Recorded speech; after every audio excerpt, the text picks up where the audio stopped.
राधे राधे भक्तों। आज के वीडियो में मैं आपको बताने जा रहा हूँ कि हनुमान जी की जन्म कथा के बारे में। तो यदि आप मेरे चैनल पर पहली बार आए हैं तो चैनल को सब्सक्राइब करें, बेल आइकन को प्रेस करें ताकि आने वाला हर वीडियो आपको मिल सके। बजरंगबली जी के भक्तों के लिए हनुमान जयंती का विशेष महत्व है। शास्त्रों के अनुसार हनुमान जी को राम भक्त माना जाता है। हनुमान जी को बल, बुद्धि, विद्या, शौर्य और निर्भयता का प्रतीक माना जाता है।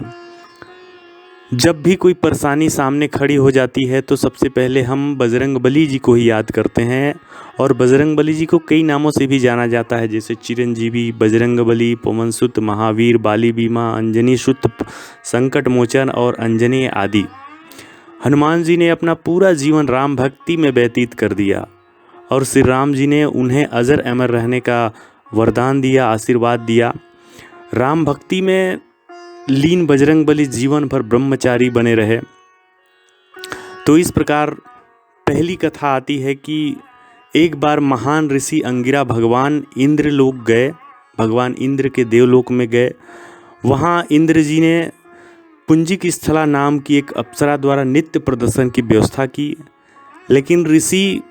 लेकिन अंगिरा ऋषि को अप्सरा के नृत्य में कोई दिलचस्पी नहीं थी, इसलिए वे अपने ध्यान मुद्रा में लीन हो गए।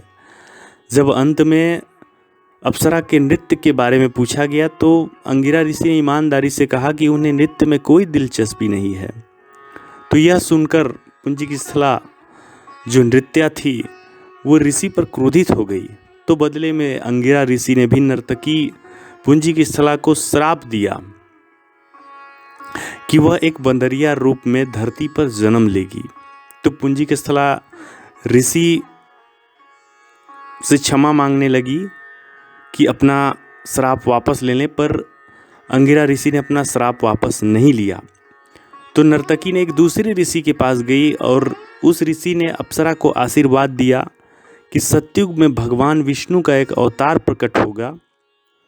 इस तरह पुंजिक स्थला ने सतयुग में वानर राज कुंजर की बेटी अंजना के रूप में जन्म लिया और उनका विवाह केसरी जी से हुआ, जो एक वानर के राजा थे। और उन्हीं दोनों से यानी अंजनी और केसरी जी से एक पुत्र उत्पन्न हुआ जो शक्तिशाली हनुमान जी कहा गए।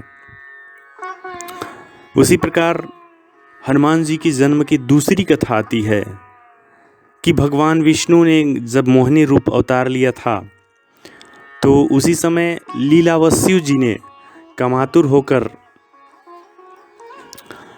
शिव जी का वीरपात हो गया और वो वीर्य धरती पर गिरा।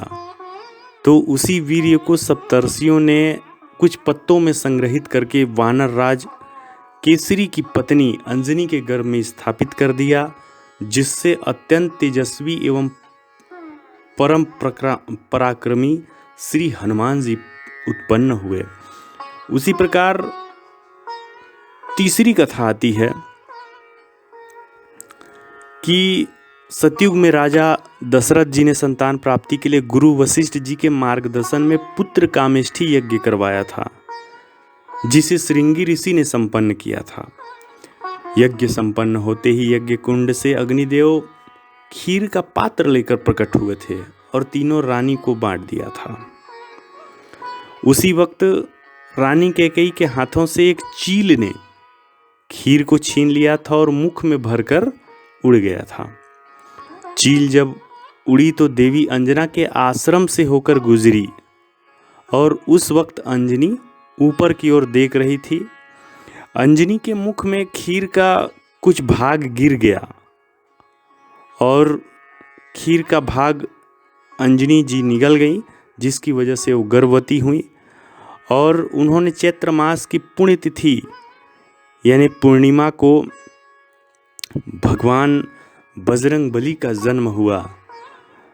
अजर अमर बजरंगबली भगवान श्री राम के अनन्य भक्त हुए और सदैव ब्रह्मचारी बने रहे और जीवन भर उन्होंने श्री राम जी की सेवा की। तो बोलिए जय श्री राम। तो इस तरह से महावीर हनुमान जी की ये 3 प्रचलित कथाएं आती हैं। तो आज की वीडियो में बस इतना ही। धन्यवाद। राधे राधे। जय श्री राम।